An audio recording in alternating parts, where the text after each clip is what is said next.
এবং মায়ের ভোগে আপনারা যদি যান দেখতে পাবেন শোল মাছ দেওয়া হয়। শোল মাছ, শোল মাছ চেনেন মায়েরা?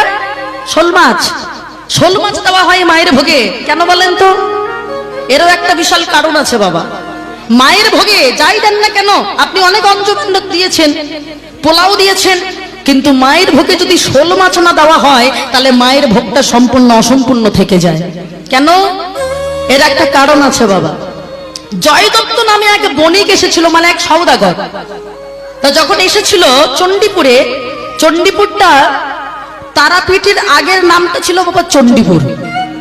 ওই চণ্ডীপুরে গিয়ে তার ছেলেকে নিয়ে যখন ব্যবসা বাণিজ্য করছে, ঠিক এমন সময় একদিন রাতের অন্ধকারে তার ছেলেকে সাপে কেটে দিল। মায়েরা ভালো করে শুনে নেন, মায়ের পুজো উপলক্ষে গান তো, মায়ের সম্বন্ধে, কৌশিকী সম্বন্ধে যদি না জানি সেটা একটু অপমান হয়ে যায় না? এই জন্য শোনা দরকার। এগুলো শুনতে গেলে একটু ধৈর্য লাগেই, মা শুনতে হবে। এখন ওই জয়দত্ত বণিকের ছেলে যখন সাপে কেটে দিল বাবা, মারা তো গেছে, মনের ভালো নেই, মনের পরিস্থিতি কিছুই ভালো নেই, কিন্তু কিছু তো করার নেই, পারলৌকিক ক্রিয়া তো করতেই হবে। এখন মাছের দরকার, তো মাছ কারোই বাবা আনার মতো সেরকম একটা ইচ্ছা কারণ নেই।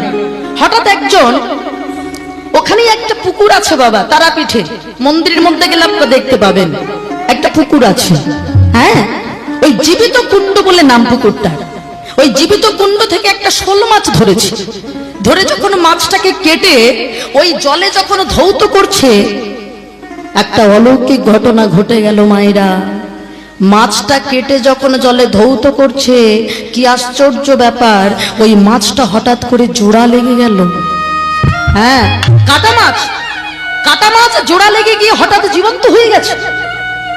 জয়দত্ত বণিক ভাবলো, তাহলে এই জলের যদি এত মহিমা থাকে, তাহলে আমার মরা ছেলেটাকে যদি এই জলের মধ্যে দেই, তাহলে আমার ছেলেটাও বাঁচতে পারে। সঙ্গে সঙ্গে ওই মৃত ছেলেটাকে নিয়ে ওই পুকুরের জলের ভিতরে ফেলে দিয়েছে। আর যখন জলের ভিতরে ফেলে দিয়েছে, হঠাৎ দেখা গেল এক ডুব দিয়েই বাবা ছেলেটা হঠাৎ জীবিত হয়ে ফিরে এসেছে। চারিদিকে তখন শঙ্খধ্বনি, উলুধ্বনি হতে থাকলো। তারা মার নামে সবাই মিলে বলতে লাগলো, জয় তারা মা। সবাই মিলে তারা মায়ের নামে জয়ধ্বনি করতে লাগলো। আর সেখান থেকে মনে করা হয় তারাপীঠ মন্দিরে যে একমাত্র শোল মাছই হলো মঙ্গলের প্রতীক। তাই মায়ের ভোগে যদি শোল মাছ না দেওয়া হয়, তাহলে মায় মনে হয় আমার সেই প্রসাদ গ্রহণ করবে না। দেখেছেন? তাহলে কৌশিক অমাবস্যায় এগুলো জানলে ভালো লাগে বাবা, নাকি? কিন্তু সত্যি একটা কথা বলি বাবা, মা শম্ভ নিশুম্ভকে হত্যা করেছিলেন সত্য যুগে।